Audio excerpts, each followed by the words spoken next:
is very आने important वाले and very कल की relevant to Dastak daily lives, which is illegal हमें fishing. सुनाई And देती है notice that the US was one first to नई actually sanction Chinese मंजिल vessels, है जिस ओर हमें off वो दिशा Galapagos दिखाई Islands. देती है But even नए now, इंडिया I का will see नया जोश Chinese fishing boats नए in many इंडिया ways का नया the sort of thin end of the जोश wedge नए in जोश different से parts of the निकल Indo-Pacific. पड़े हम In your view, what आने वाला are कल the ways होगा countries हमारा in China's in नए the littoral इंडिया can का they नया do जोश together और नए as इंडिया a के इस सफर response में to टेक्नोलॉजी की शक्ति Chinese लेकर actions? आपका भागीदार रहेगा Reliance. Reliance Oh, that's it. नए इंडिया का I नया think- जोश। I think it's the fishing vessels definitely are one of the Welcome to the world of that Tata China Steel. has employed specifically A flagship company of the in global initial- business starting with the conglomerate, South the China Tata Sea, you Group. see that Tata the Senkaku Islands, Steel is one of the Japan, world's you see most that geographically Indonesia, but you also see diversified that steel far as, producers, South America, with operations and commercial presence across the world. The one thing I think that The story I think began it would with the be dream India has of taken one the man, lead on this, Jamsetji creating the Nusserwanji Fusion Tata, Center. a The pioneer, whole a idea visionary, behind the Fusion a man Center ahead of his exchange times. friendship with peoples that puts a bit of illegal He fishing had that his helps heart you set on building a identify steel kind plant of, in you know, India that would vessels compare that with are the in best Singapore not supposed to be there. globally. His And I think dream that is was one brought way to fruition to by his son, have, Dorabji Tata, communication or and thus exchange was of data born amongst, Tata Iron amongst and countries Steel in the region. in The region at the Jamshedpur moment has in Mali's 1907. in Madagascar for the Western At the region turn of the that they live in 21st mostly century, Caucasus Indonesia, fueled and by then we its have global India for the aspirations, larger, Tata Steel across the expanded Indian its Ocean region, and I footprint to believe Southeast Australia is Asia, helping in build one Singapore for the and Pacific Island Thailand. states, and I think these would be some of the Acquisition of Chorus in mechanisms through Europe which in you can address 2007 the issues placed it of amongst the illegal top fishing. global steel At a bilateral companies level in the also, world. India does, In 2015, Tata Steel set up a state-of-the-art integrated steel plant at Kalinga, Nagar, Odisha, in India. The Phase 2 expansion of Kalinga Nagar steel plant from 3 million TPA to 8 million TPA is currently underway. The company is all set to pursue domestic growth with its acquisition of Bhushan Steel Limited and the steel business of Usha Martin.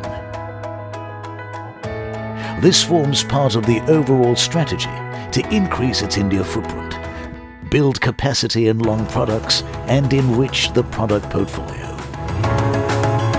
Besides steel manufacturing facilities, the company has mining assets in the state of Jharkhand and Odisha in India. Tata Steel has evolved into a leading steel manufacturer, catering to diverse market segments.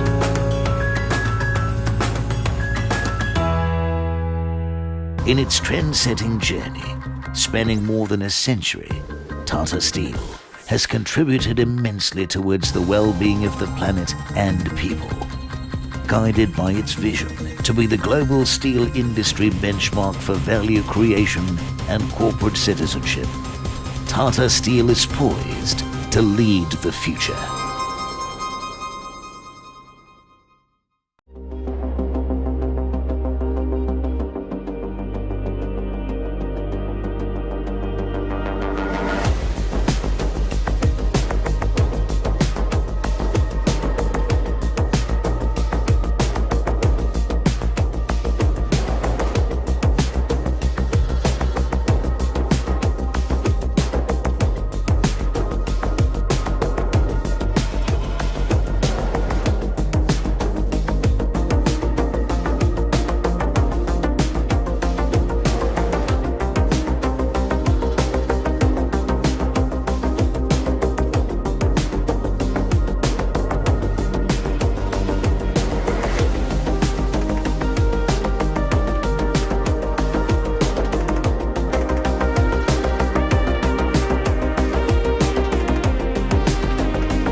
सुरक्षा हर pitch पर, ताकत लंबी पारी खेलने की, perfect fit, quality test. Match से पहले ये सारे चेक्स बहुत जरूरी होते हैं, ठीक वैसे जैसे घर की छत चूज करते समय। तो बस ले आइए GSW कलर ऑन प्लस की छत, जो दे आपके घर को मजबूती और सुरक्षा। GSW कलर ऑन प्लस, सुंदर छत सालों साल। GSW नियो स्टील TMT सरिया बेस्ट है। सरिया दिखता कहाँ है?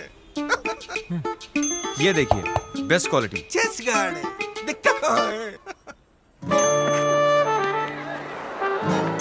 दिखता नहीं तो कुछ भी लगाओगे क्या? ये देना। JSW नियो स्टील TMT बार, प्योर स्टील, मजबूत घर। ये दीवारें जानती हैं हर शुरुआत का पता। एक नई सोच के साथ अपने सपने की सुबह। जब उम्मीद मिलाए हिम्मत से हाथ, हर सपने को मिले मजबूती का साथ। आओ बनाए हर सपने को मजबूत JSW सीमेंट के साथ। JSW cement, the leaders choice. कभी हिंदुस्तान के रंगों के बारे में सोचा है? लाल, पीला, हरा, नीला। तो चलो मिलकर इस रंगीन चादर को फिर से सिलते हैं। जो तेरा वो मेरा, और जो मेरा वो सबका। इसीलिए पहली बार JSW पेंट्स लाए हैं 1808 शेड्स एक ही प्राइस पर। JSW paints, think beautiful. In 1868, the Tata Group was founded on a philosophy that put the community at the heart of its existence. Today, we are a $100 billion global enterprise.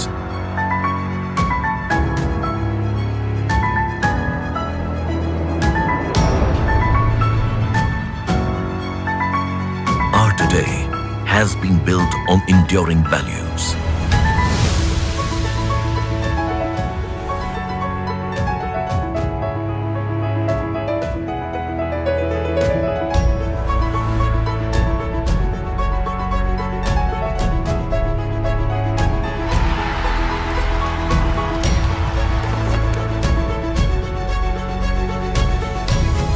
Today is about delivering excellence across business sectors.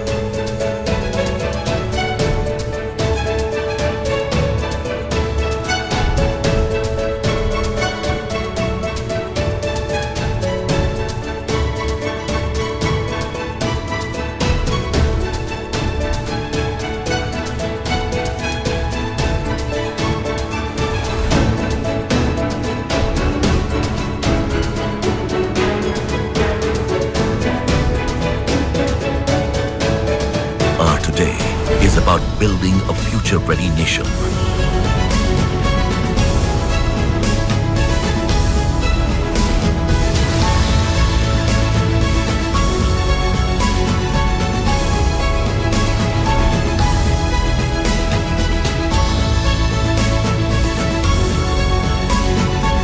Our today has a strong foundation with community at its core.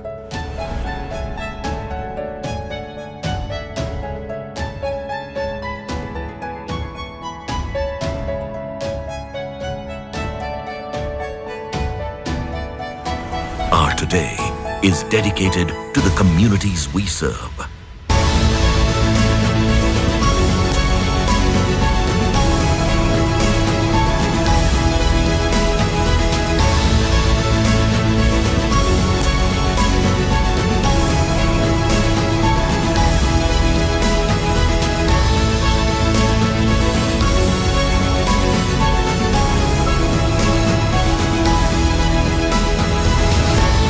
Today is always about more than just today.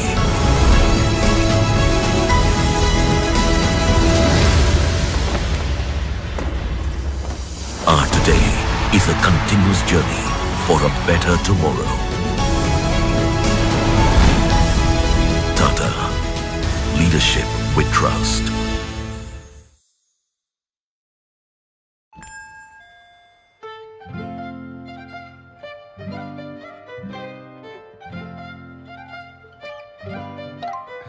Sir, अपनों को खुश रखना इससे आसान हो ही नहीं सकता।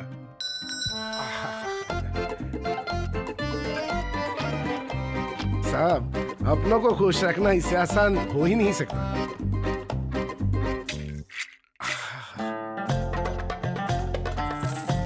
हुजूर, अपनों को खुश रखना इससे आसान हो ही नहीं सकता।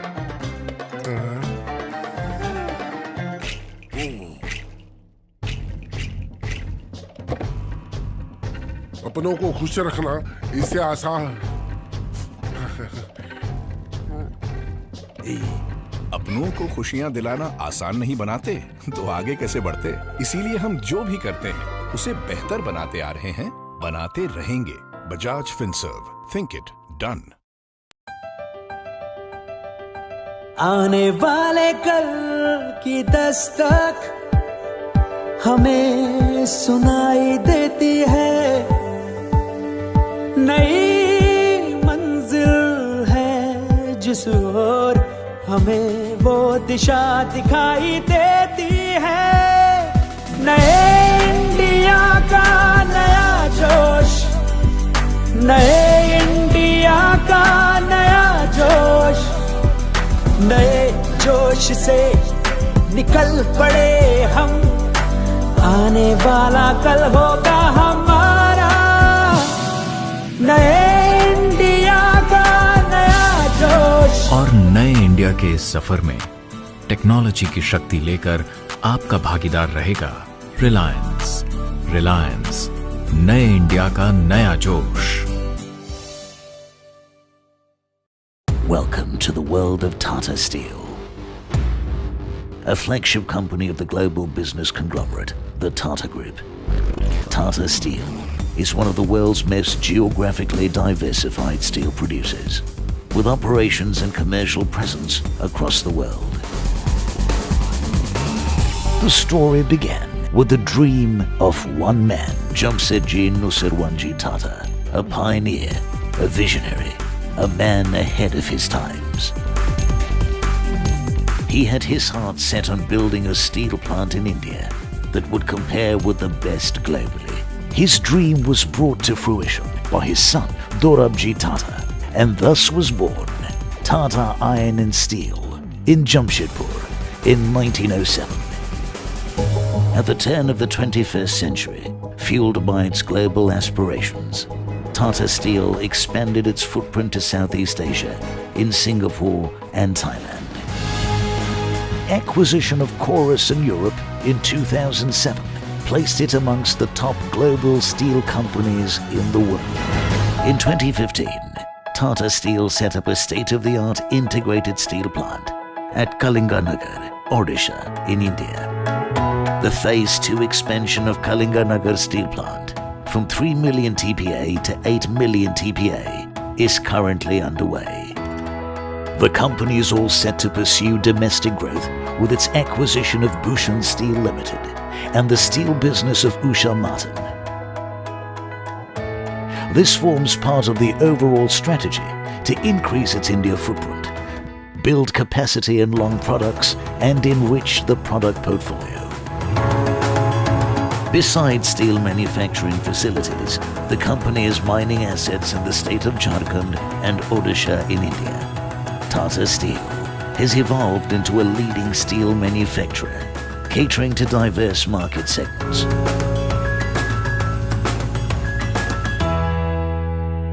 In its trend-setting journey, spanning more than a century, Tata Steel has contributed immensely towards the well-being of the planet and people. Guided by its vision to be the global steel industry benchmark for value creation and corporate citizenship, Tata Steel is poised to lead the future.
सुरक्षा हर pitch पर, ताकत लंबी पारी खेलने की, perfect fit, quality test, match से पहले ये सारे चेक्स बहुत जरूरी होते हैं, ठीक वैसे जैसे घर की छत चूज करते समय। तो बस ले आइए GSW कलर ऑन प्लस की छत, जो दे आपके घर को मजबूती और सुरक्षा। GSW कलर ऑन प्लस, सुंदर छत सालों साल। JSW नियो स्टील TMT सरिया बेस्ट है। सरिया दिखता कहाँ है? ये देखिए बेस्ट क्वालिटी। चेस्ट गार्ड है, दिखता कहाँ है? दिखता नहीं तो कुछ भी लगाओगे क्या?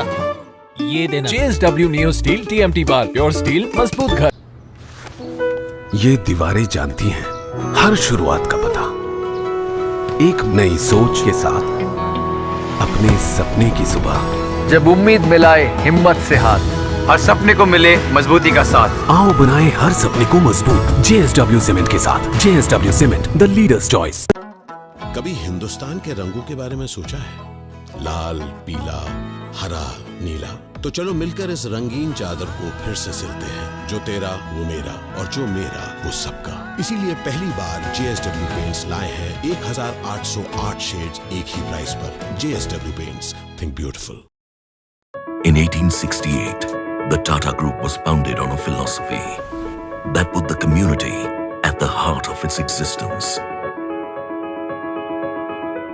Today, we are a $100 billion global enterprise.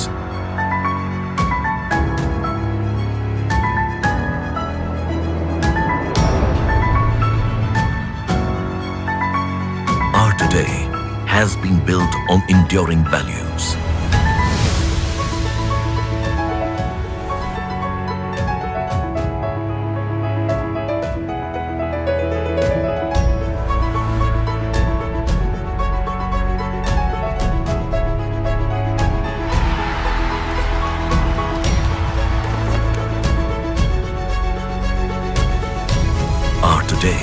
Is about delivering excellence across business sectors.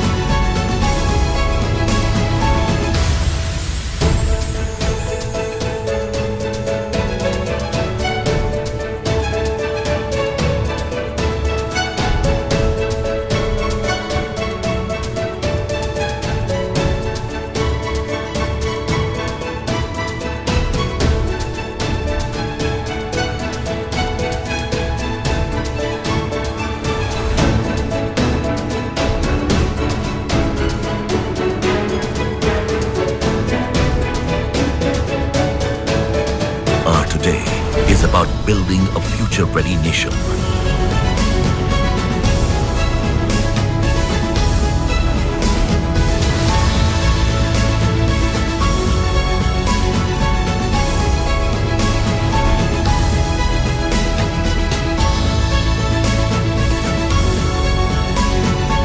Our today has a strong foundation with community at its core.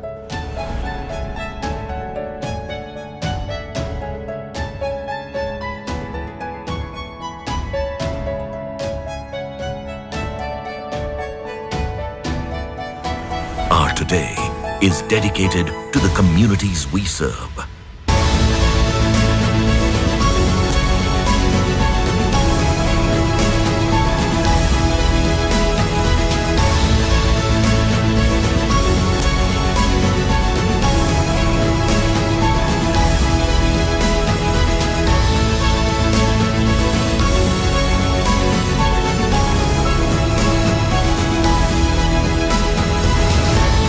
Today is always about more than just today.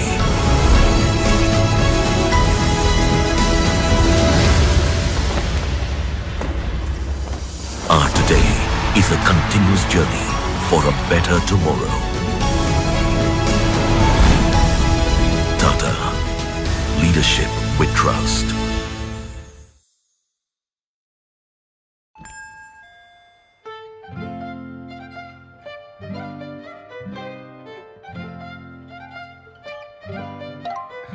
Sir, अपनों को खुश रखना इससे आसान हो ही नहीं सकता।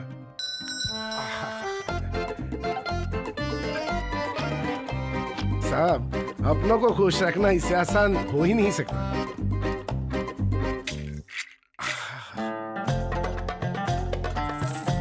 हुजूर, अपनों को खुश रखना इससे आसान हो ही नहीं सकता।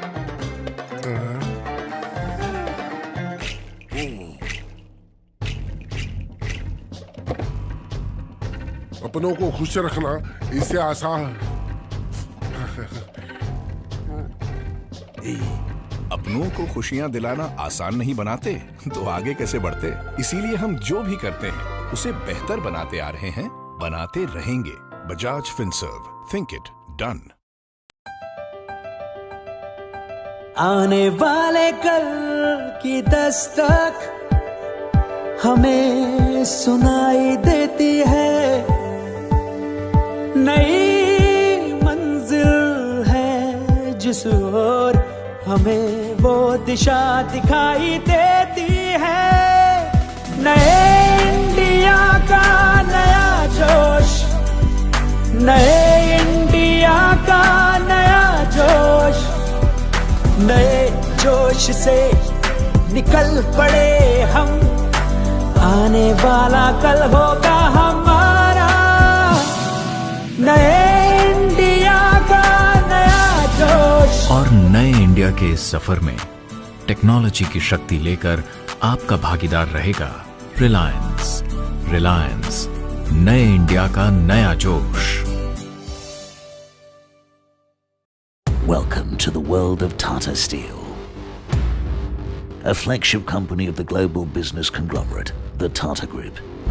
Tata Steel is one of the world's most geographically diversified steel producers, with operations and commercial presence across the world. The story began with the dream of one man, Jamsetji Nusserwanji Tata, a pioneer, a visionary, a man ahead of his times. He had his heart set on building a steel plant in India that would compare with the best globally. His dream was brought to fruition by his son, Dorabji Tata, and thus was born Tata Iron and Steel in Jamshedpur in 1907. At the turn of the 21st century, fueled by its global aspirations, Tata Steel expanded its footprint to Southeast Asia in Singapore and Thailand. Acquisition of Chorus in Europe in 2007 placed it amongst the top global steel companies in the world. In 2015, Tata Steel set up a state-of-the-art integrated steel plant at Kalinga, Nagar, Odisha in India. The Phase 2 expansion of Kalinga Nagar steel plant from 3 million TPA to 8 million TPA is currently underway. The company is all set to pursue domestic growth with its acquisition of Bhushan Steel Limited and the steel business of Usha Martin. This forms part of the overall strategy to increase its India footprint, build capacity in long products, and enrich the product portfolio. Besides steel manufacturing facilities, the company has mining assets in the state of Jharkhand and Odisha in India. Tata Steel has evolved into a leading steel manufacturer, catering to diverse market segments.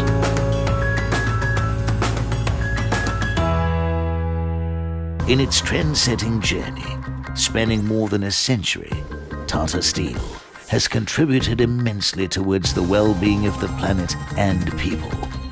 Guided by its vision to be the global steel industry benchmark for value creation and corporate citizenship, Tata Steel is poised to lead the future.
सुरक्षा हर pitch पर, ताकत लंबी पारी खेलने की, perfect fit, quality test, match से पहले ये सारे चेक्स बहुत जरूरी होते हैं, ठीक वैसे जैसे घर की छत चूज करते समय। तो बस ले आइए GSW colour on plus kitchen, जो दे आपके घर को मजबूती और सुरक्षा। GSW कलर ऑन प्लस, सुंदर छत सालों साल। JSW न्यू स्टील TMT सरिया बेस्ट है। सरिया दिखता कहाँ है? ये देखिए बेस्ट क्वालिटी। चेस्ट गार्ड है, दिखता कहाँ है? दिखता नहीं तो कुछ भी लगाओगे क्या? ये देना JSW न्यू स्टील TMT बार, प्योर स्टील, मजबूत घर। ये दीवारें जानती हैं हर शुरुआत का पता। एक नई सोच के साथ अपने सपने की सुबह। जब उम्मीद मिलाए हिम्मत से हाथ, हर सपने को मिले मजबूती का साथ। आओ बनाए हर सपने को मजबूत JSW सीमेंट के साथ। JSW cement, the leaders choice. कभी हिंदुस्तान के रंगों के बारे में सोचा है? लाल, पीला, हरा, नीला। तो चलो मिलकर इस रंगीन चादर को फिर से सिलते हैं। जो तेरा वो मेरा, और जो मेरा वो सबका। इसीलिए पहली बार JSW पेंट्स लाए हैं 1808 शेड्स एक ही प्राइस पर। JSW paints, think beautiful. In 1868, the Tata Group was founded on a philosophy that put the community at the heart of its existence. Today, we are $100 billion global enterprise.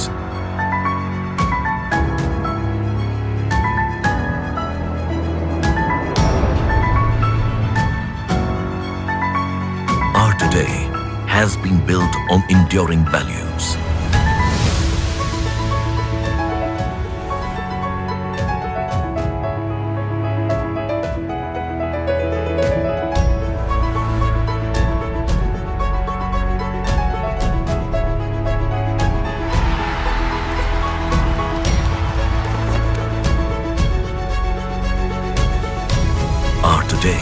Is about delivering excellence across business sectors.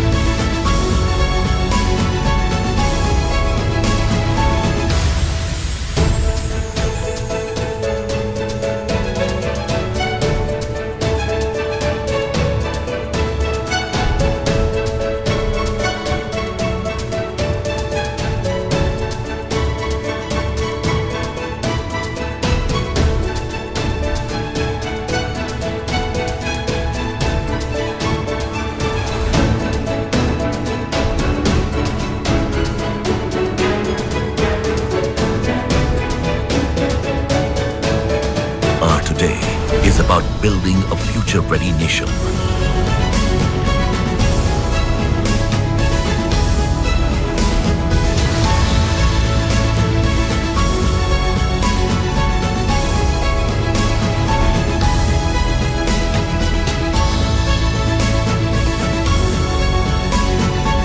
Our today has a strong foundation with community at its core.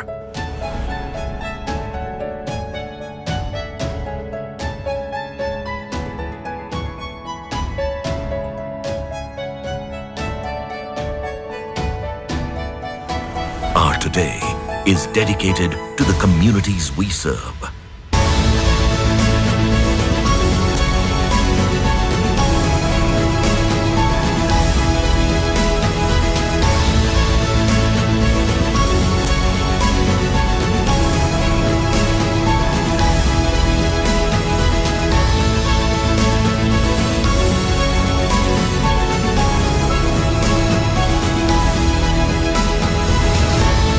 Today is always about more than just today.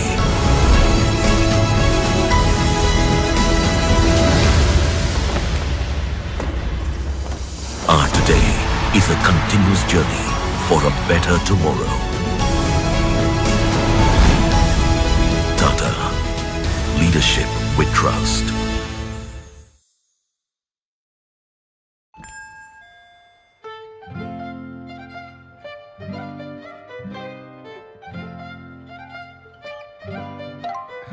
Sir, अपनों को खुश रखना इससे आसान हो ही नहीं सकता।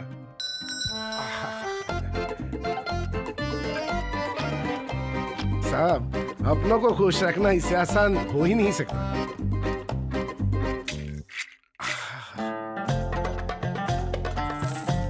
हुजूर, अपनों को खुश रखना इससे आसान हो ही नहीं सकता।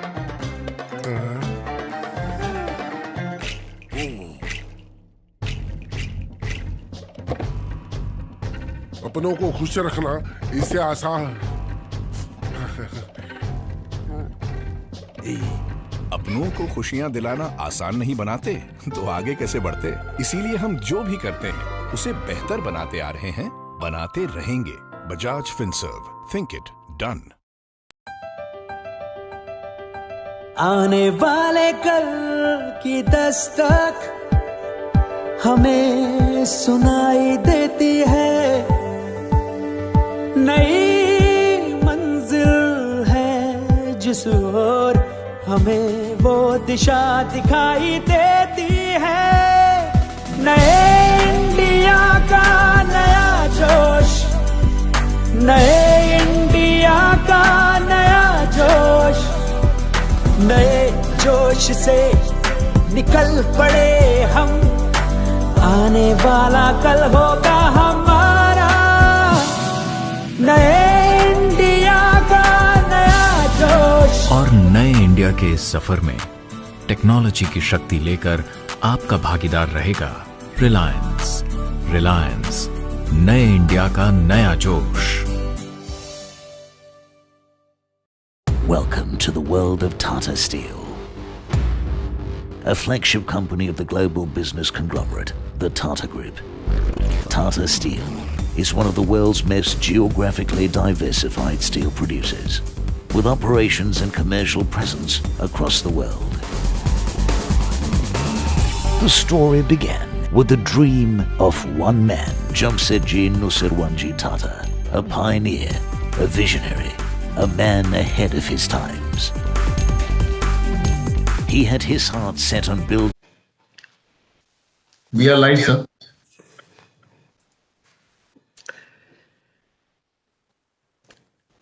Good afternoon, all. I hope that all of you can see us. I hope you know who all are here.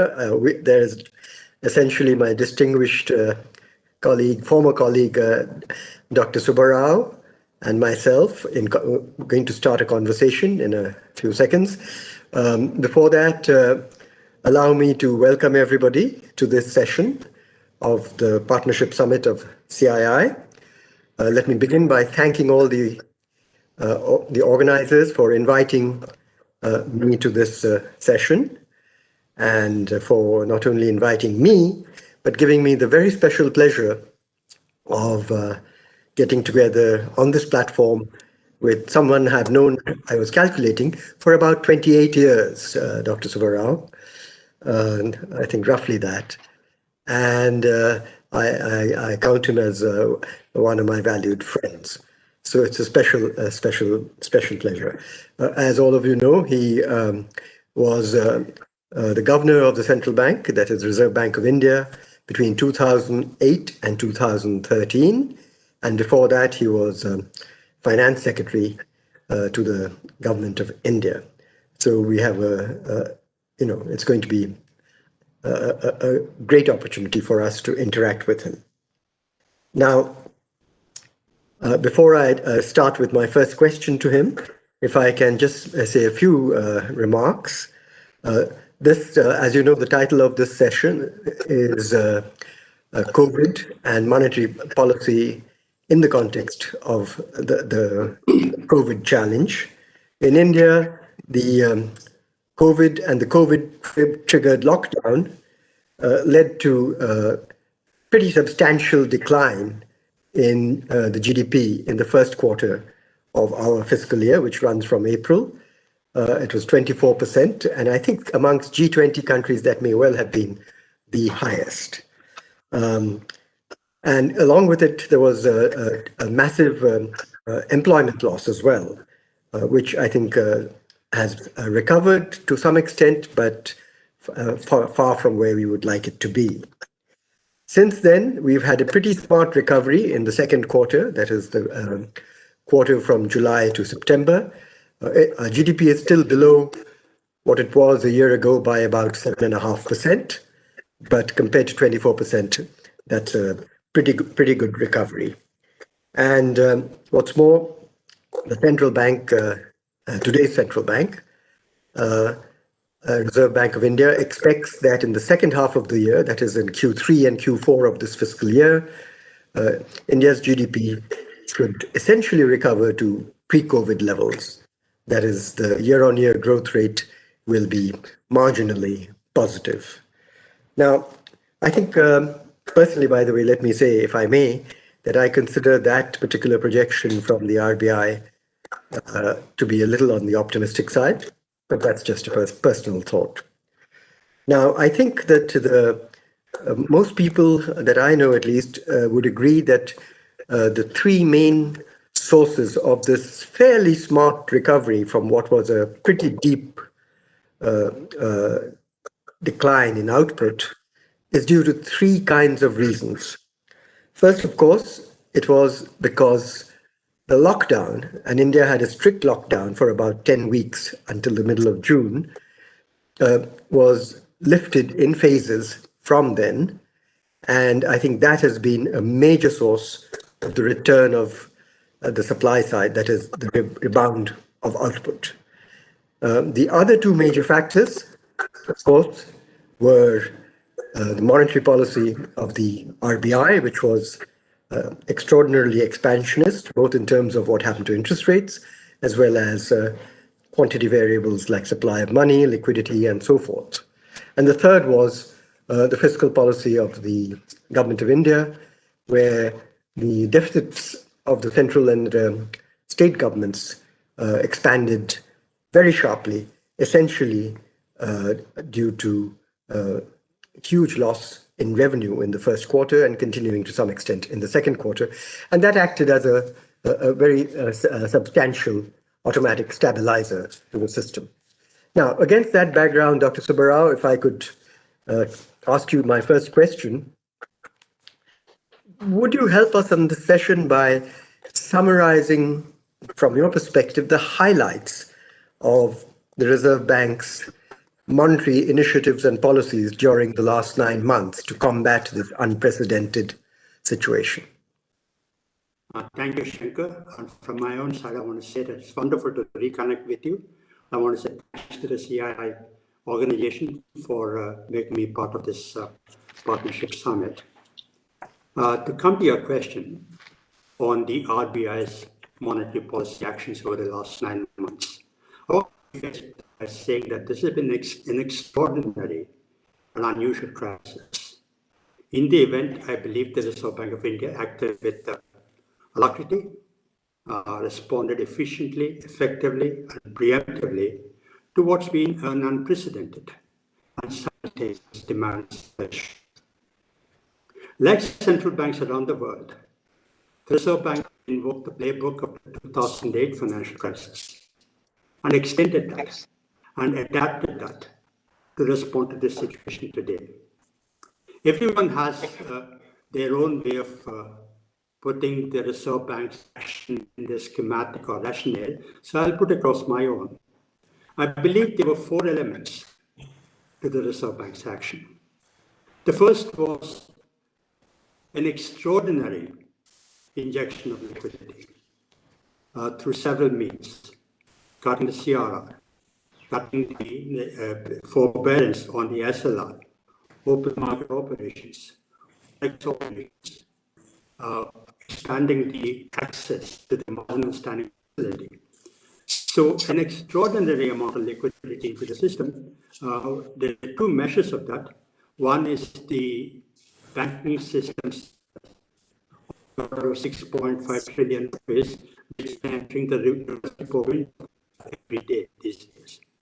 The second indicator is the weighted average call money rate, which is supposed to be hugging the reverse repo rate, and be above it is actually the reverse repo. So the first step of the Reserve Bank's action has been to make an extraordinary amount of liquidity into the system. The second element has been to ease the financial conditions. First, they cut the policy rates for the reverse repo rate and the repo rate very aggressively. Both those rates are negative in real terms now. They've special instruments, like long-term repo operations, targeted long-term repo operations, in order to ensure that credit conditions are released and credit for specified sectors like housing, non-bank finance companies, MSMEs. Third, they've invoked this operation twist in order to reduce long-term interest rates, sell at short term and buy at long term.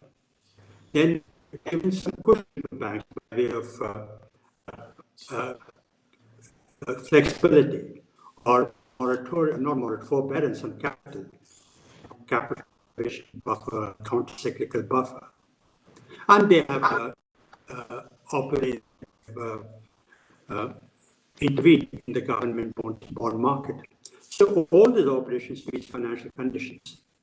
And the third, I believe, the third element of the policy in my schematic is the regulatory forbearance, moratorium on term loans, and regulatory forbearance banks of assets. And what's now standard of forward guidance. For example, the recent monetary policy statement, the Reserve said they're going to continue. They're going to persist in competitive monetary policy stance all through this year and the next year. So those, in my view, are the four elements of the Reserve Bank's policies over the last 4 months to respond to this unprecedented crisis. And I believe they've been driven by two objectives.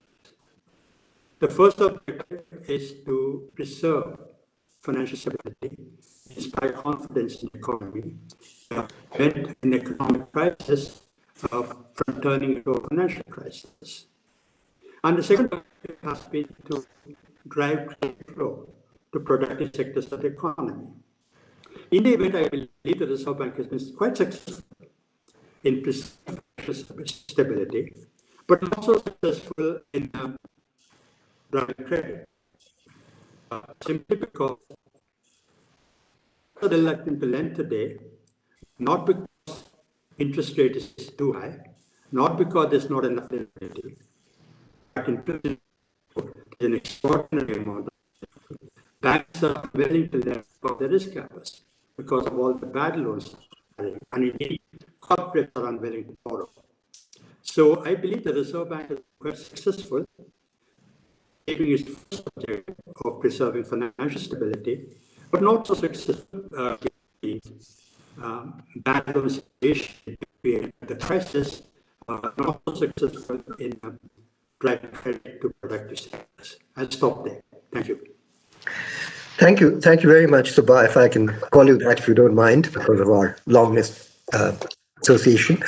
Let me try and provoke you a little bit, if I may, because you gave a very comprehensive and very positive assessment, in a sense, of what the RBI has done. And I now want to try and provoke you a little bit to sort of head your former responsibilities and see if I can get you to be a little more critical. Let me pose the following question to you.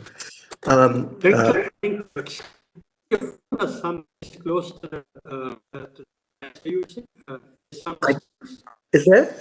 Were you able to hear me? Well, I'm able to hear you. Yeah. Okay. Well, I don't think I have anything. Now, might the RBI have perhaps done too much liquidity expansion?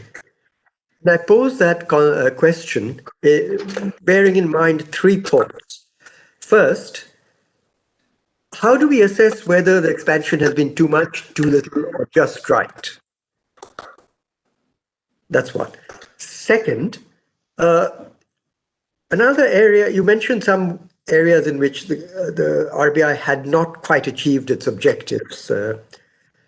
I want to add another one, which is that the inflation, as measured by the consumer prices, has been quite, the index, quite significant for the last few months, as you know. Indeed, it has been outside the fairly wide 2 to 6% official range of inflation targeting at present. It's been higher than that. And even the most recent readout that we have was, I think, 6.9, which is close to 7%. And third, that the asset prices generally in the economy have shot up in the last few months after an initial decline. I refer to, of course, by asset prices, what's happening in stock markets, bond prices, and so forth. So, I mean, taking these three, particularly the latter two indicators into account, if I were to say, look, maybe the RBI has done too much liquidity expansion during these last half a dozen months, how would you react? Think through what I should say, but having been through, as governor managed to global financial crisis and the financial crisis in 2013, perhaps not so simply, I can tell you that managing a crisis is an extremely difficult job, especially in real time. Managers are operating in the universe of knowledge in real time, and including the other, evaluate them with the benefit of hindsight. Time. And team ability is thing to do, very appropriate might look like it or call for the benefit of hindsight. So I want to preface my questions with that broad preface. And crisis management is always a percentage game. You do whatever you think is necessary, something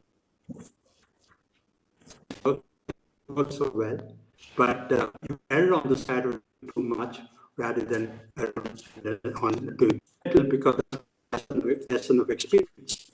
That in a crisis, you do whatever you think is necessary, some don't work, but they're on the side of doing too much than too little.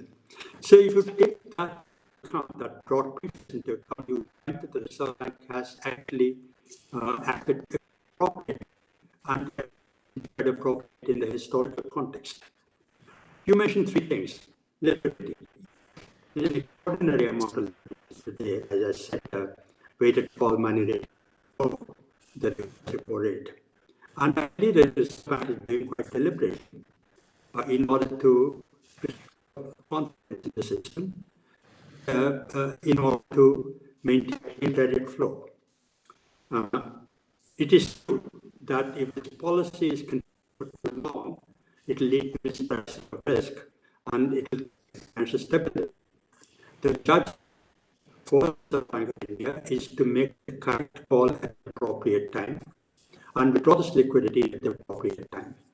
But I would say that injecting this liquidity, right, when they will withdraw, we will have to reserve on the withdraw. Second, inflation has been highlighted, mentioned. In fact, the latest monetary policy statement, the policy committee has decided to not act of any interest rate adjustment. Inflation adjustment by which is the inflation targeting framework, has been above the Reserve Bank's inflation targeting framework for the last several months. And according to the Reserve Bank's projections, is going to be above the inflation target for the next 7 months. The MPC has presumably decided not to take any rate action out of concerns for growth and financial stability. The hope and expectation seems to be that in the weeks and months ahead, will pick up steam, recovery will pick up steam, and inflation will ease as supply constraints get resolved and the crop comes into the market. But as you say, there are upside risks to inflation and upside risks to growth. And I'm sure the Reserve Bank is sensitive to this. And you mentioned about asset prices. Asset price going up is always a problem, a challenge in an easy monetary policy context. In fact, I'm sure you know that is embarked on this tremendous amount of quantitative easing. The criticism was that it did not do anything at all to drive the economy, stimulate the economy. It went to raising asset prices, not only in America but around the world by way of capital flows into countries like India. So, I mentioned asset prices because the liquidity is going into those assets, and there is a risk that there could be mispricing of risk. Challenge for the Reserve Bank going forward will be to withdraw liquidity. It is the EC policy appropriate as always. Okay, thank you, Subha. That was fairly persuasive, I think. I think what I take away from your answer is really that, well, first of all, of course, that it's very difficult to make judgments in real time in this kind of massive crisis, and where you don't have the benefit of hindsight. And that better to err on doing too much than doing too little. That's one takeaway, and the other is that I think you sort of recognize that there is going to be a challenge going forward in terms of presumably gradually unwinding this extraordinary expansion of liquidity that we have seen, and possibly some of the other measures in the array of measures that you outlined in your initial answer. Sure. So let me perhaps pose a question on that set of issues, that as we look forward, and I say look forward in the fairly short term, just in the coming year from now, what do you see as the major challenges that the RBI faces in having, as close to optimal monetary policy as is possible in these uncertain times? Thank you, Shankar. That allows me to segue a little bit on RBI challenges going forward. The first big challenge for RBI will be to manage the policy tension between supporting growth and combating inflation. That is a big dilemma for monetary policy across time, even in benign macroeconomic conditions. In an extraordinary situation, in a crisis situation like today, a very compelling challenge. As we spoke about a few moments ago, dilemma for the monetary committee and the Reserve Bank is to manage this tension because of inflation. And, there are upside risks by way of whether inflation will get utilized. Expectations because of the recovery of the rural sector sooner than other sector, because sooner than the urban sector, where demand will so rapidly, will not be able to keep pace and inflation. So whether inflation will be pressured by the high fiscal deficits of the central and state governments. So those are the upside risks to inflation. And there are downside risks to growth. You mentioned in your opening remarks about the correction in the economy not being as feared, relief, if not celebration. But what the quality of that estimate and what sort of data that estimate was based. There were this recovery is because of the demand and whether recovery will sustain when the pent-up demand gets away. And if the government doesn't spend enough, will the recovery continue? So, and importantly, GDP estimate for the second quarter, which came at 0.5%, does not capture this. We know that the informal sector is still very much in. It just large industries relatively well. It might be flattered by that. So the argument and the big challenge for RBI is that there are upside is inflation, downside is growth, and how do they manage that dilemma? The second challenge for the RBI will be to withdraw liquidity, which we spoke about. Several options available, including going over in stop low in the forex market, in the CRR, any number of other etc. Then the third challenge for our, which is not coming from so far, but which is very important, is to the exchange and capital in a non-disruptive way. You know what economists such as yourself call managing the impossible. Three conflicting policies are to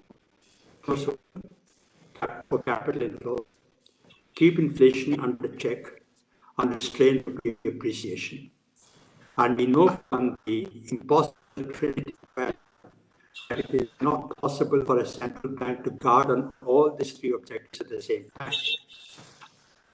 Into a classic case of the impossible trinity, because we had a huge amount of capital coming in through CII, ECB. The rupee has tended to appreciate.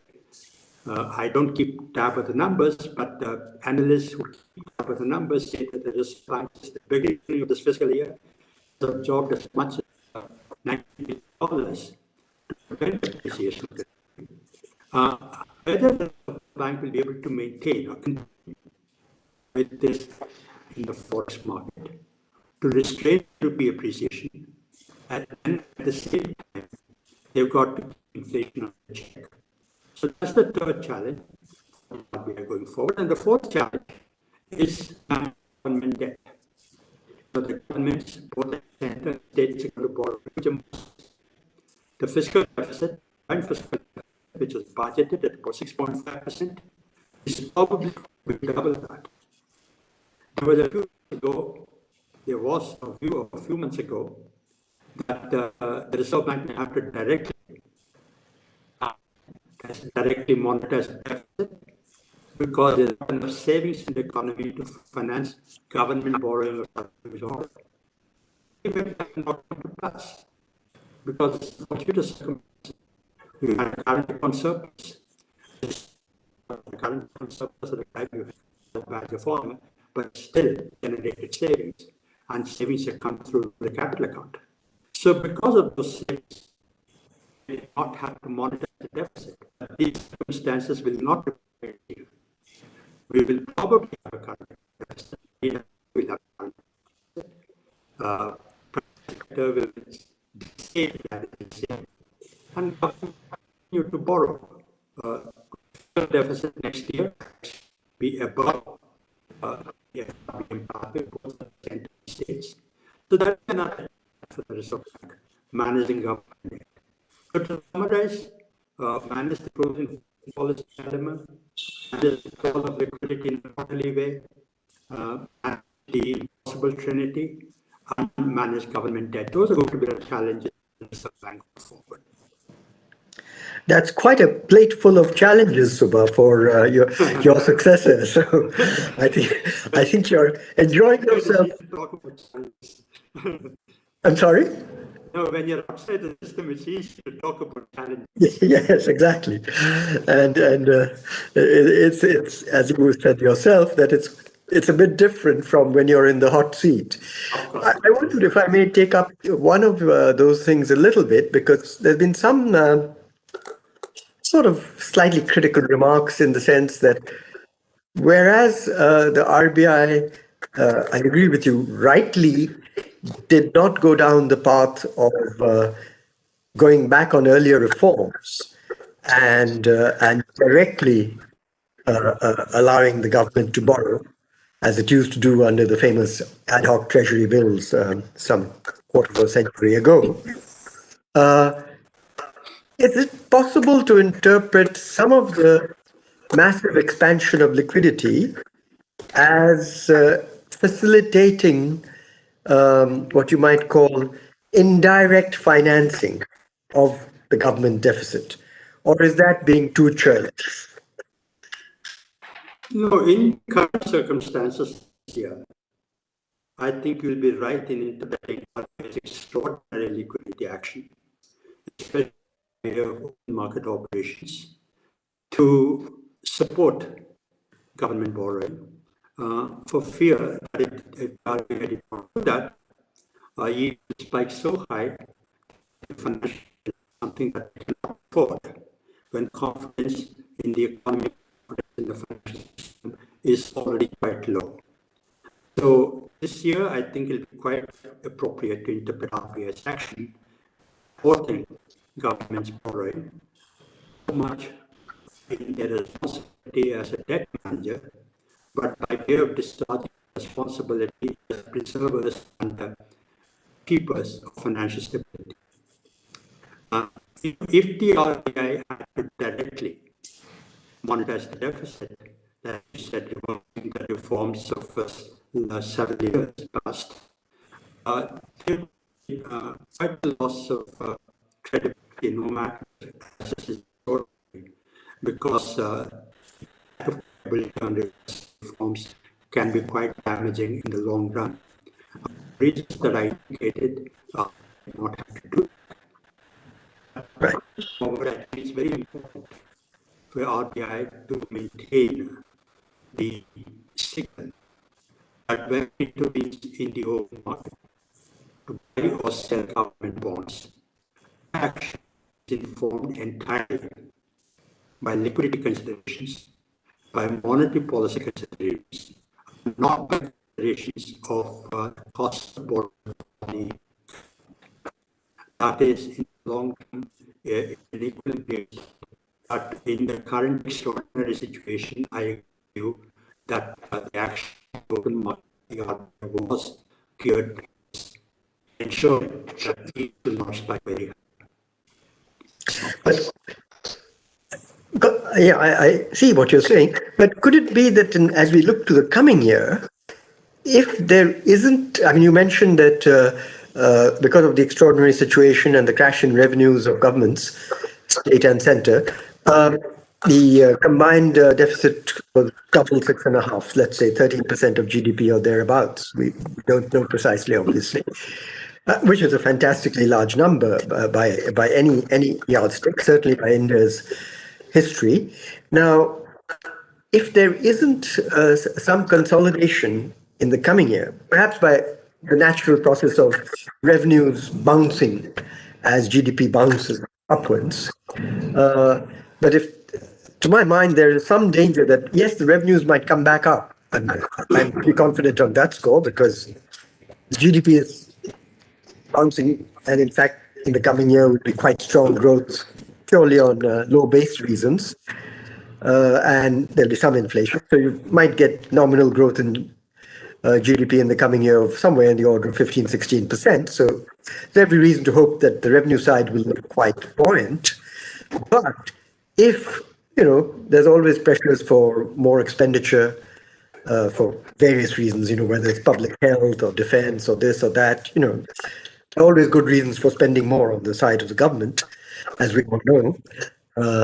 And could there be a danger that, this natural opportunity for fiscal consolidation because of very buoyant revenues is somehow, quote unquote, somewhat frittered away by excessive increases on the expenditure side and resulting in essentially, the familiar problem of fiscal dominance in our system, where monetary policy then does have to, in a sense, find ways of managing government debt by either creating too much liquidity, given other factors, or going back on earlier reforms along the lines you suggested. Is that a problem? Oh, yes. certainly a problem for the government and the monetary authority. And there are lots of pieces in that question that you said, Shankar, very substantive points you made. First, on the GDP next, people talk about V-shaped recovery. I think it's very important to be clear what we mean by a V-shaped recovery. If there's a contraction in the economy on the GDP of about 10% this year, and if we grow at 7% next year, that is a V-shaped recovery compared in terms of. But if you take in terms of the by the end of fiscal year 2022, that is by the end of March 2, it is not clear that we will regain the fiscal GDP of fiscal year 1920. You must know that fiscal year 1920 itself was quite low. Not clear that 2 years from now, from first 2020, will actually regain in terms of the level of GDP. So a V-shaped recovery by way of certainly not V-shaped recovery by way of absolute level of GDP. To segue GDP estimates or GDP outlook in the fiscal outlook for next year. The budget is going to come in about a little over now, and I'm sure the finance minister and the government are struggling with this. But I do expect that there will be no fiscal consolidation next year. In fact, from a recent statement of the finance minister, I find that she's more comfortable about spending more next year than she is seemed to be this year. In other words, she might be a little more comfortable opening up the next year for a further fiscal stimulus and perhaps a more substantive fiscal stimulus. So I don't think they're going to consolidate first in a further term. They're going to pay their way from them. And if the government spends that money on education, on health, and of course, which is necessary, I will be confident about me. And just because the government is deviated from the fiscal, I don't think it will be responsible. They will not lose credibility, provided in the budget the finance minister gives a clear glide path for fiscal consolidation from year after next. How continuing the deficit and fiscal stimulus into next year, how within the term of this government and beyond, this is going to be consolidated through raising taxes and compression of expenditure.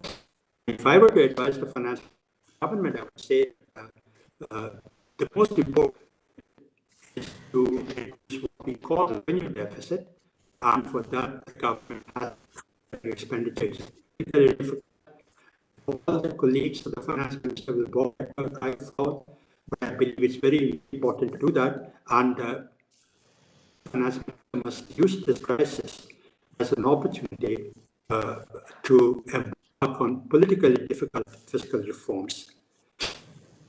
You mentioned it about monetary policy.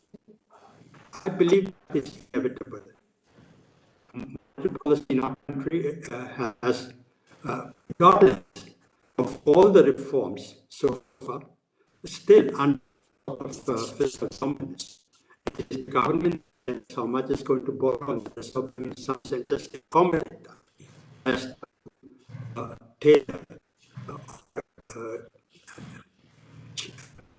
make its monetary policy flexible to conform to that fiscal policy. That's been a trend around the world. In fact, around the world, moving more towards fiscal dominance. Fortunately, in India, we're not moving in the right direction, but we're not moving in the wrong direction either. Okay, well, actually, from what you say, Subha, you've left me more worried than before you answered this question, for the reason that you sort of, if I understood you right, you paint a picture that there won't be some fiscal consolidation next year, which means that if I think of it in numerical terms, estimated numerical terms, this year probably we'll have a central government deficit of somewhere around 8% of GDP. 8 plus 5 from the center, 13 is a number you came up with earlier when you said double the 6.5. And if you're sort of saying that next year too will be around 8% of GDP, I have to say that I am extremely worried, because then, I don't want to take up, this is a subject, monetary policy is a subject here, not fiscal policy. But I just leave you with the thought that makes you worry. Makes me worry. And perhaps some in the audience makes them worry. I would certainly personally much prefer if the revenue buoyancy, which I foresee in the coming year naturally as rebound in the economy occurs from very low base, goes towards shrinking from somewhere around 8% of GDP to somewhere around 5% of GDP. That's still well above all these paths that we had in FRBM and so on and so forth. But I would like to say, anyway, let me not belabor that point because it's too fiscal perhaps for this particular session. Let me have one last question before I throw it open to Q&A, which is sort of changing tack a bit to looking back now to the last 4 years, of which we've had the new framework for inflation targeting in India.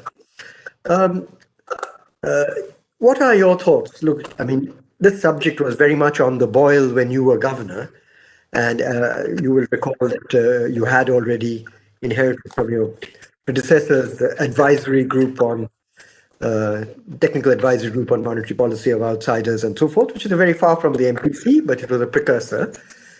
And then, of course, in 2016, this formal legislation was enacted. Now, what is your reading in a fairly short time of the experience with inflation targeting framework and implementation in the last 4 years? Thank you, Kalinga. First, I want to connect you on the fiscal issue, just so that my position is also very clear. Absolutely. I think there was some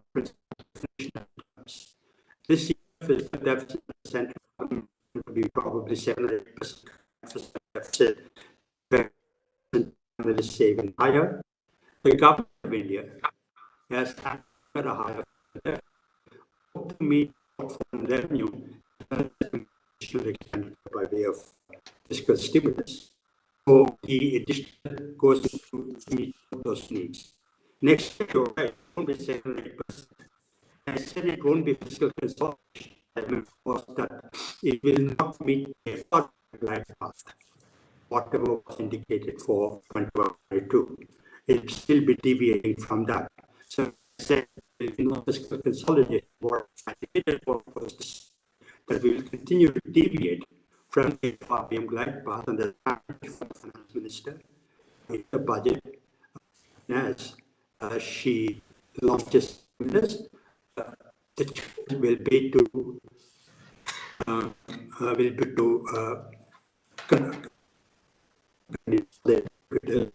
that the fiscal system words will not do. She will have to give a concrete action plan about how that's going to happen. And so that's on the FRBM. The other question, which is inflation targeting. You're right, in 2016, we adopted the inflation targeting framework after I left the South Bank of India. And over the last years, it seemed to deliver.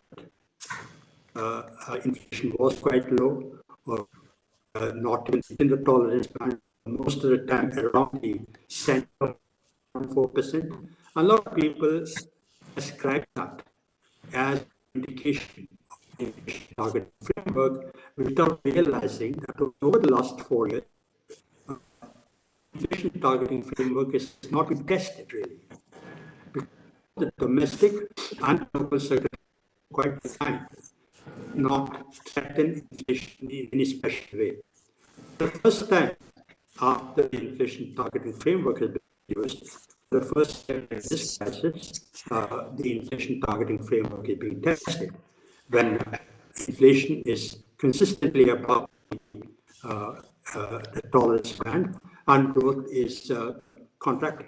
I wouldn't say it's a stagnation, but certainly it's a situation that is challenging from the targeting framework.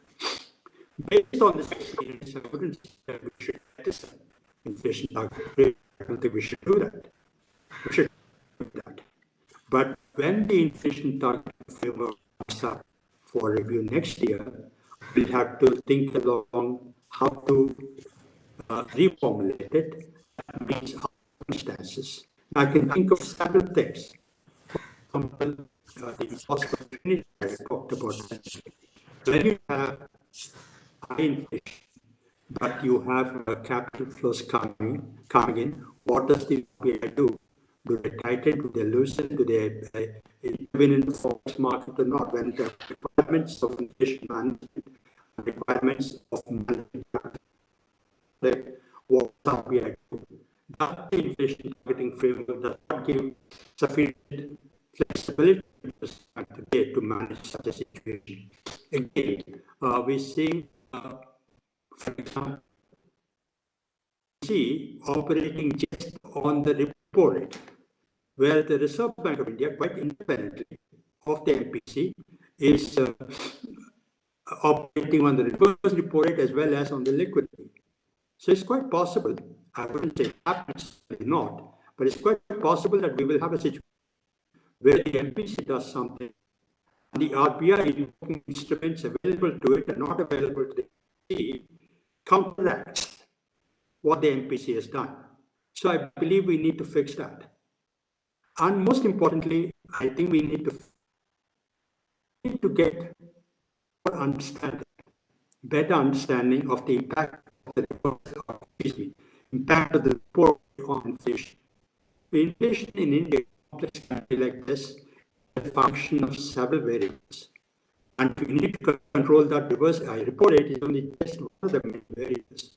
So it's possible to believe that inflation in a complex economy like India can be controlled just operating the question we need to understand the more regular research on the link and between the report and inflation in India. I'll stop there.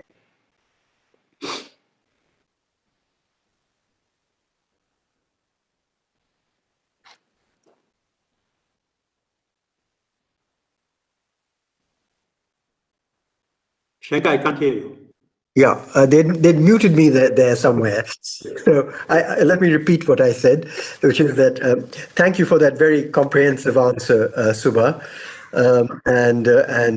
In fact, in the process of answering me on that last question on inflation targeting, you have answered. I'll just read out the question which has come to me from the Q&A session, which was pretty much identical. It just came. Current monetary policy framework comes to an end in March 2021. In your view, what should be the MPF beyond March 2021? Now, you've just answered that, so don't feel you have to do it again. I'm just sharing with you that you're ahead of the game, or both of us were. Let me take now, while I'd love to have continued the bilateral conversation, I don't want to monopolize it. So let me give you a question which has come from the audience, another one. With a significant part of the Indian GDP coming from the unorganized sector, how effective is the monetary policy interventions can be? How effective can monetary policy interventions be in supporting economic recovery? What additional interventions are required? Yeah, that's a very important question. I don't have a complete answer to that. It's something that the central banks struggle with.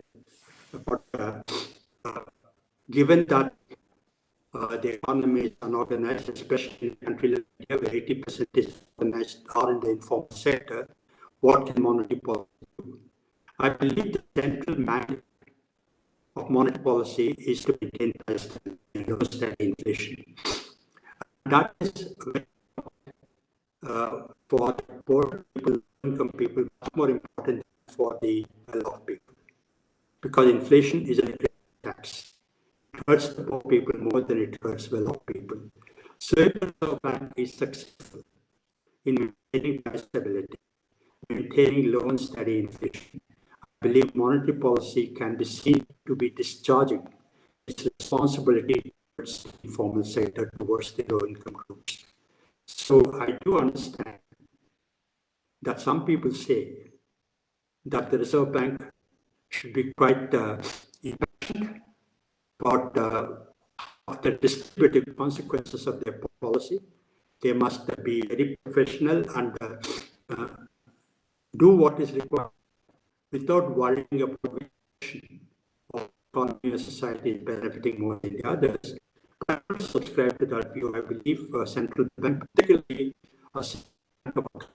where informal, rural, and poverty ratio is quite high, quite sensitive to the low-income groups. I believe maintaining price stability is the most important obligation, responsibility of the central bank towards that segment.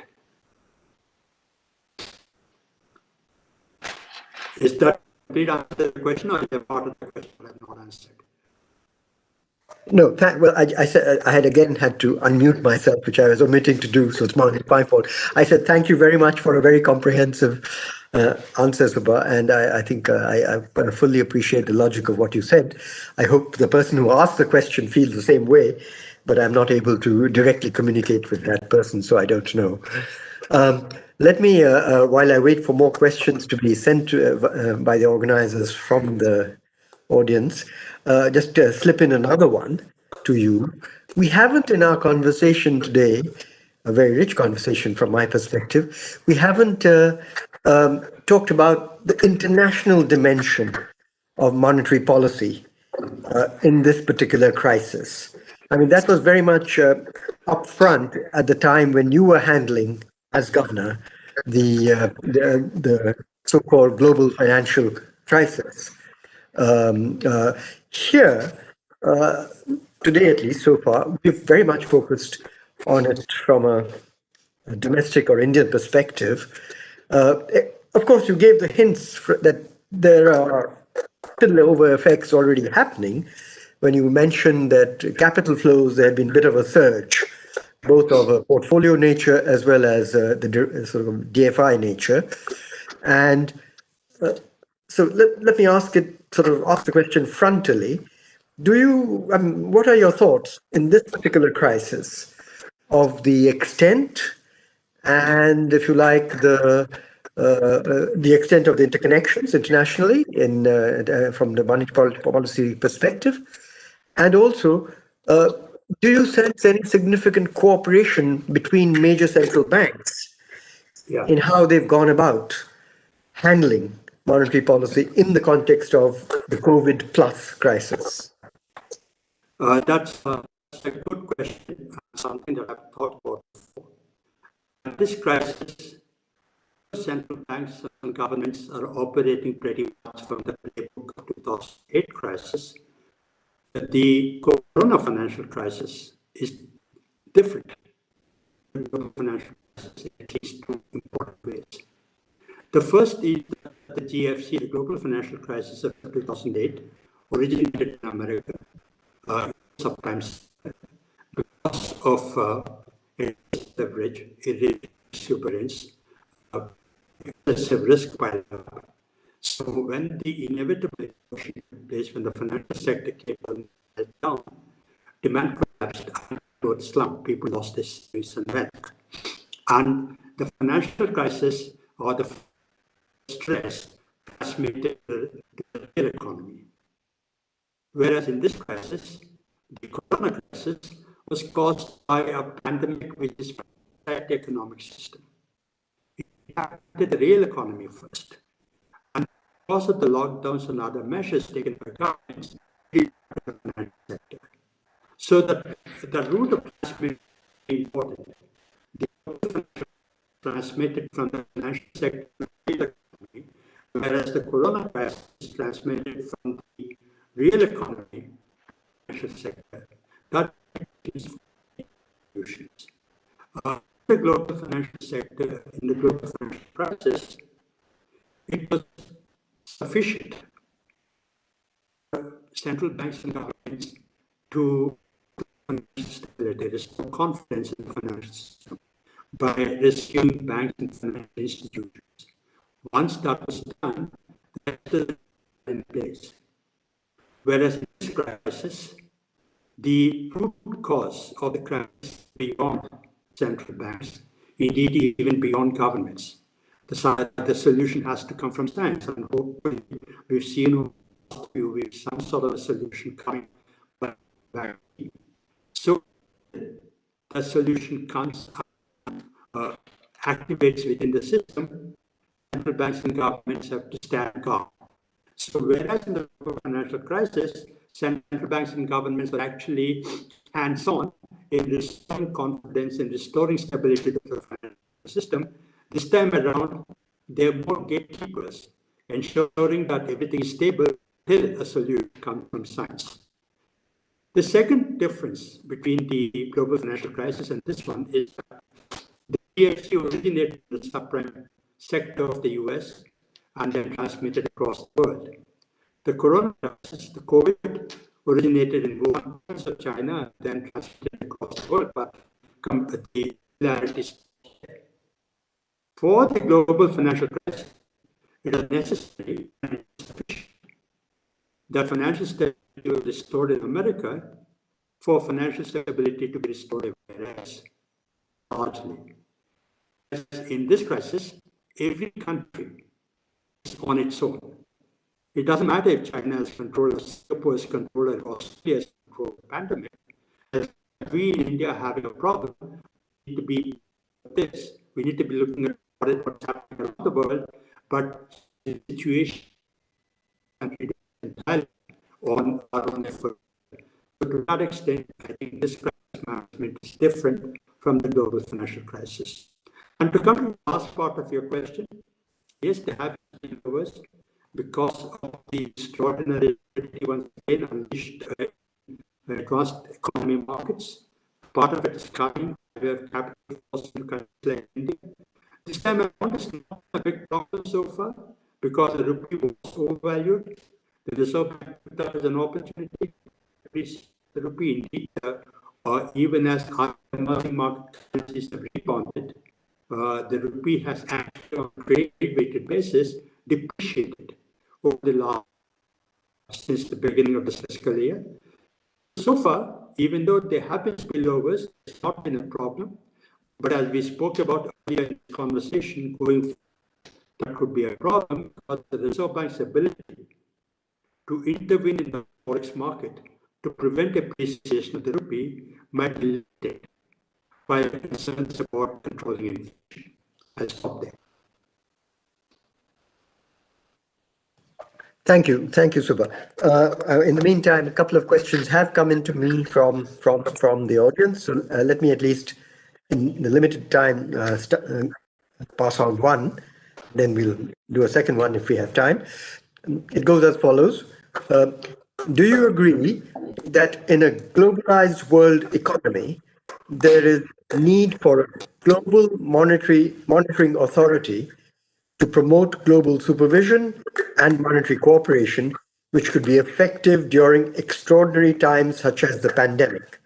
So that's a very wide open question on whether there can be an effective global monitoring authority.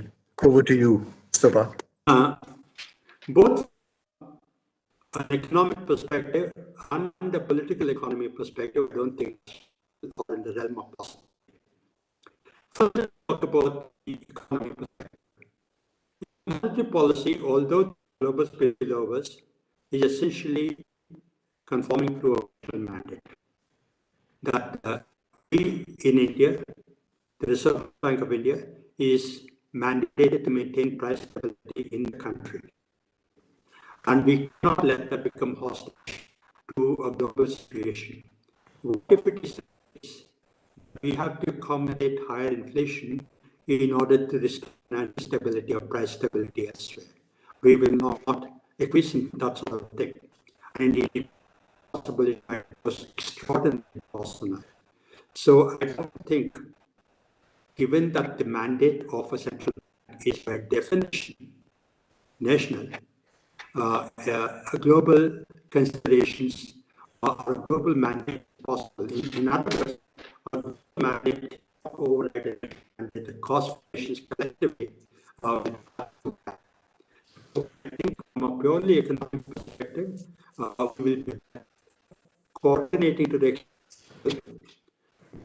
conducting our monetary policies in an independent way. From a political economy perspective, I don't think it isn't a fresh issue. It's been talked about before. In the crisis, people have talked about where America has subordinate its monetary policy, not the requirement of American economy alone, but also into consideration the requirements of a global economy, the requirement of emerging markets, the world's dominant reserve currency, the world's financial systems, the American system. Americans did not buy that monetary policy has to respond to their mandate. They're accountable to the American Congress, to the American public, and they cannot be done this, although it is second best for them, but because it is the first best for the rest of the world. That's feasible from a political economy perspective.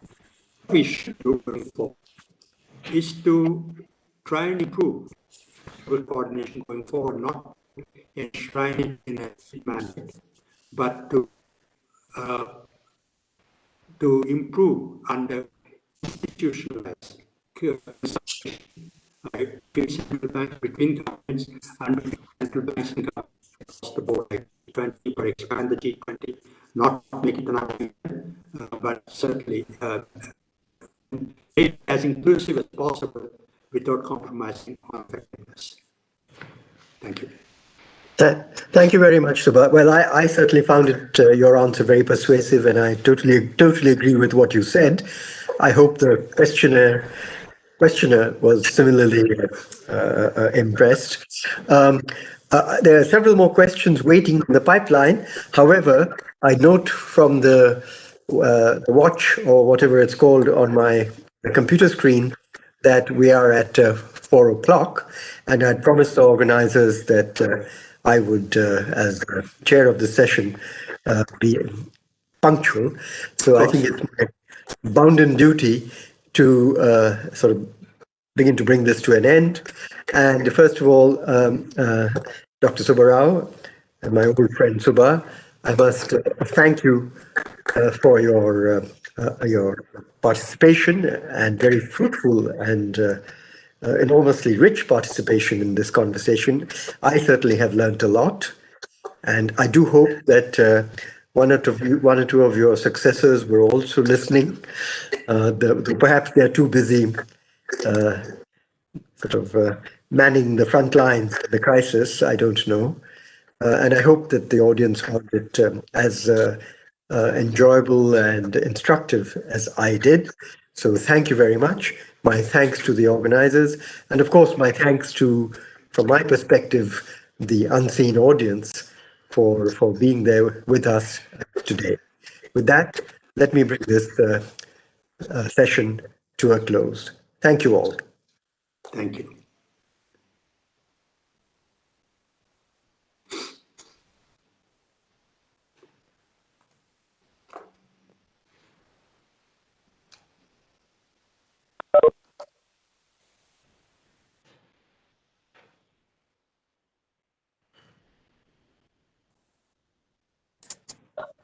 Thank you, Dr. Acharya. Thank you. I hope that went okay. Fantastic, sir.